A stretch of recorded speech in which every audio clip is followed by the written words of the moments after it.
মোৰ আজি পুনৰ এটা ভিডিঅ' লৈ আপোনালোক সকলোকে স্বাগতম জনাইছো। আজি বনাম সুতুলি পিঠা। এই পিঠাটো বনাবৰ কাৰণে বৰা চাউলখিনি তিয়াই ললো। তাৰ পিছত অলপ দেৰি থৈ মিক্সিত দি দিলো। এতিয়া মিক্সিত খুন্দি ললো পিঠাগুৰিখিনি এনেকে। খুন্দাৰ পাছতে চালনীখনৰ দ্বাৰা পিঠাগুৰিখিনি চালি ললো। চাউলখিনি 3 ঘণ্টা তিওৱাৰ পাছত খৰাহি এটাত চাউলখিনি টুকি ফ্ৰিজত ৰাখি দিব লাগে। তেতিয়া পিঠাগুৰিখিনি সোনকালে গুড়া হৈ যায়। তাৰ পাছতে মই গুড়খিনি চকলিয়াই ললো। এতিয়া কেৰাহীত অকমান গুড়খিনি গৰম কৰি লম। পানী অকমান দি অকমান গৰম হোৱাৰ পিছতে 5 মিনিট ঠাণ্ডা হ'বৰ কাৰণে গুড়খিনি ৰাখি দিম। তাৰ পাছতে পিঠাগুৰিখিনিত এচামুচ বেকিং দি দিলো। এতিয়া গুড়খিনি দি অকণকে সানি লম। আটা ডোটো বনোৱাৰ আগতে এই ডোটো বনাই লম।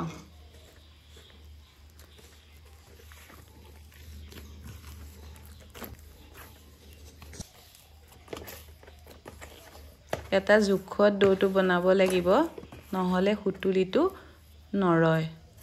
এইটো জোখতে বনাই ল'ব লাগিব। এতিয়া নাৰিকলখিনি মিক্সিত খুন্দি লম। মিক্সিত খুন্দি লোৱাৰ পাছত অকমান কেৰাহীত ভাজি লম। মানে অকমান ফৰফৰীয়া হলে ভাল হয়। একদম লো মিডিয়ামত নাৰিকলখিনি ভাজি লম। নাৰিকলখিনি এনেদৰে গেছটো কমাই ল'ব লাগে। অলপকৈ ভাজি পেলাই অকমান ৰঙচুৱা হ'লে হৈ যায়। এতিয়া গুড়খিনিও তাৰ মাজতে চকলিয়াই ললো। চকচোন ৰঙা অকমান হৈ গ'ল। এতিয়া নমাই দিব পৰা হৈ গৈছে আৰু নমাই দিলোৱে। এইখিনি গুড়ৰ লগত এতিয়া সানি লম।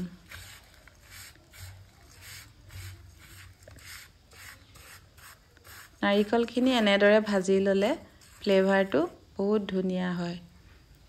এতিয়া কেৰাহীখন পাতি দিলো। তাতে মিঠাতেল দি দিলো।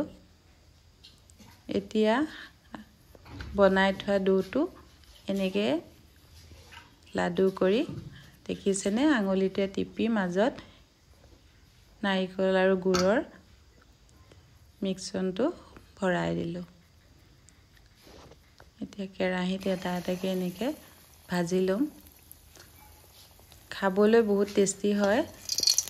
এবাৰ বনাই খাবচোন, খাই থাকিবলৈকে মন যাব।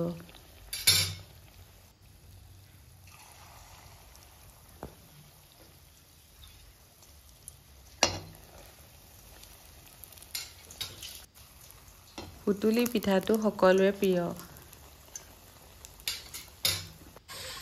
মই বহুত ভাল পাওঁ বাৰু। আপোনালোকে কেনেকুৱা পায় নাজানো, কমেন্টত জনাবচোন। দেখিছেনে কেনেকে ফুলি গৈছে পিঠাটো। এইটো আচলতে গুড় আৰু তিল দিলে বেছি ভাল হয়। মই কিন্তু এবাৰ তিল আৰু গুড় ব্যৱহাৰ কৰা নাই, নাৰিকলৰ লগতে ভাজিছো গুড় দি।